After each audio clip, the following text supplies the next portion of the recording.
The moment I walked into that hotel ballroom, a heavy weight settled deep in my chest. It wasn't the lively chatter filling the room or the soft clink of champagne glasses. It wasn't the perfectly polished smiles of people desperately trying to impress one another. No, it was her. Claire, my wife of 8 years, the woman I had trusted with every fragile piece of my heart. She stood only a few feet away, her lips firmly locked against another man's. It wasn't some brief, drunken mistake that could be dismissed as confusion in a dimly lit room. No, it was intentional. Her hand rested gently on his chest, as though it had always belonged there. In that single moment, I felt something deep inside me break apart, not with noise or violence, but silently, like a thin crack slowly spreading across a sheet of glass. I didn't lose my temper. I didn't yell or cause the dramatic scene you might expect from a movie. Instead, I moved forward slowly, every step feeling heavier than the last, every breath painfully tight. When I got close enough that my voice no longer had to compete with the quiet hum of the crowd, I finally spoke. "You just ended our marriage," I said, my voice calm yet razor-sharp, slicing through the silence like a blade. Claire froze instantly, the color draining from her face. Her lips trembled apart, but not a single word escaped. The man standing beside her, tall, confident, and perfectly well-groomed. The executive-looking man, someone I vaguely recognized from old photos she had once shown me, stepped back immediately. Panic flickered across his face. He didn't try to defend her, and he didn't try to defend himself. Instead, he quietly disappeared into the crowd like a shadow desperate to stay unseen. But Claire turned toward me, her eyes wide, and whispered two words that shook me even more than the kiss itself. "You're wrong." Those words kept echoing through my mind as we drove home in complete silence. The soft hum of the engine was the only sound between us. My knuckles turned white as I gripped the steering wheel, holding it so tightly it felt as though letting go would make me fall apart. Claire sat beside me, staring out the window. Feeling as distant as a complete stranger at last, I spoke, my voice calm but burning with anger. "Who is he?" She hesitated, nervously twisting the strap of her clutch between her fingers. "It's not what you think, Daniel." I nearly laughed at how painfully cliché those words sounded. Not what I think? I had seen her lips on his, her hand pressed against his chest. I had seen the expression in her eyes, the same expression that had once been meant only for me. "Then, explain it," I said, my voice steady even though I was burning inside. Because from where I was standing, my wife was kissing another man at her company's gala. Tell me how that isn't betrayal. She let out a shaky breath, her excuse sounding rehearsed. "It was a mistake. He leaned in. I didn't." "Claire," I interrupted, cutting her off, "I saw your hand on his chest." The silence that followed was louder than any word she could have spoken. The days that came afterward blended together, filled with half-truths and weak excuses. She kept insisting it had just happened, that it was a brief moment of weakness, that she wasn't thinking clearly. Yet when I asked her to end all contact with him, she refused. His name was Ryan, her team leader, the man she had been traveling with for work for months. Suddenly, the late nights, the carefully selected outfits, the text conversations she laughed at but never shared with me, everything finally made sense. I wanted so desperately to believe her, to hold on to the hope that it had been only one kiss, only one terrible mistake. But deep inside, I already knew the truth. That kiss wasn't the beginning. It was the moment everything was finally exposed. One evening, while she was in the shower, her phone rested on the coffee table, plugged in and charging. My hand lingered over it. My conscience begged me not to invade her privacy, but another voice reminded me that she had already shattered the trust between us. If there was truly nothing to hide, then I would find nothing. So, I unlocked the phone. The truth was waiting for me.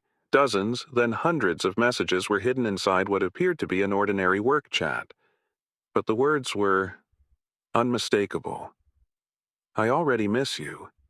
Last night was amazing. I can't wait for our next trip.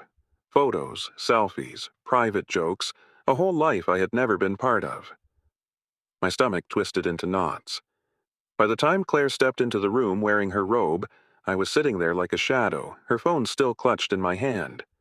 "Daniel," she whispered, her face drained of color. "You looked through my phone." I met her eyes, my voice calm but steady. I looked through the life I believed we had, and I uncovered the truth. We didn't speak again that night. We didn't share the same bed. I lay awake, staring at the ceiling, replaying 8 years of our marriage, our vows, the home we built, and the future we had planned. Had they all been lies, or had she simply become someone I no longer recognized? The next morning I packed a bag and walked away, not because of anger, but because staying meant allowing the pain to grow into something even darker. She texted me throughout the day. Apologies, please, explanations. "I love you, Daniel." It didn't mean anything. "He's no one. You're my husband." But betrayal doesn't require the other person to matter. It's the betrayal itself that poisons everything. A week later, she appeared at the small apartment I had rented. No makeup, no flawless appearance, just Claire, with red, tear-filled eyes and raw emotion. "Please, can we talk?" she asked. I led her inside. We sat across from each other at the kitchen table, separated by a distance that no amount of leaning could ever close. "Why him?" I asked. Tears welled up in her eyes. "I don't know. We spent so much time together. He listened. He made me feel noticed." I tightened my jaw. "So I didn't?" "That's not what I mean," she replied quickly. "You're a good husband, Daniel. I lost my way." I looked at her carefully, searching for the woman I had once loved. But being lost wasn't forgetting an anniversary. Being lost wasn't secretly carrying on an affair. And in that moment, I realized something. She wasn't crying because she had lost me. She was crying because she had been caught. The divorce didn't happen overnight. Part of me, maybe the foolish part, hoped she would truly fight for us. But her efforts felt empty. Flowers, messages, hollow promises, never the difficult choices, never complete honesty, never truly cutting him out of her life. I spoke to Ryan once. I called him from an unknown number. "You destroyed my marriage," I told him.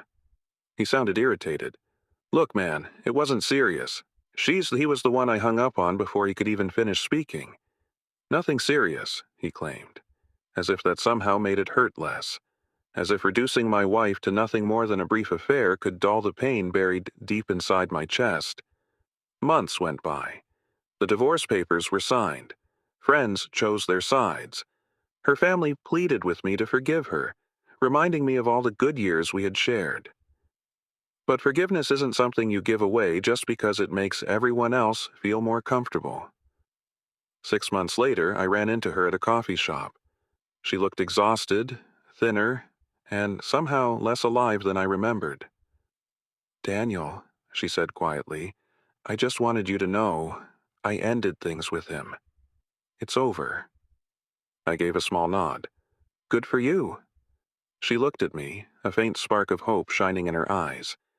"Do you think we could ever—" "No," I answered gently. "Because the night I caught you, I didn't just lose my wife. I lost the version of you I believed would never put me through something like that." Her eyes filled with tears, but she didn't try to defend herself. She simply nodded, whispered, "I'm sorry," and slowly walked away. It's been a year now. The pain isn't as sharp as it once was. It stays with me more like a scar. Quiet, but always there, waiting to ache whenever the memories return. I've started dating again, taking things one step at a time. I don't check phones. I don't demand endless explanations. But I carry that memory with me like a warning sign. Trust people, but never blindly. Sometimes I find myself replaying that night in the ballroom. The music, the crowd, the kiss. I still remember the words I said. "You just ended our marriage." And I remember her reply. "You're wrong." She wasn't wrong because we stayed together. We didn't. She was wrong because she believed denial could erase betrayal. But once someone shows you who they truly are in the shadows, You'll never be able to see them the same way again in the light.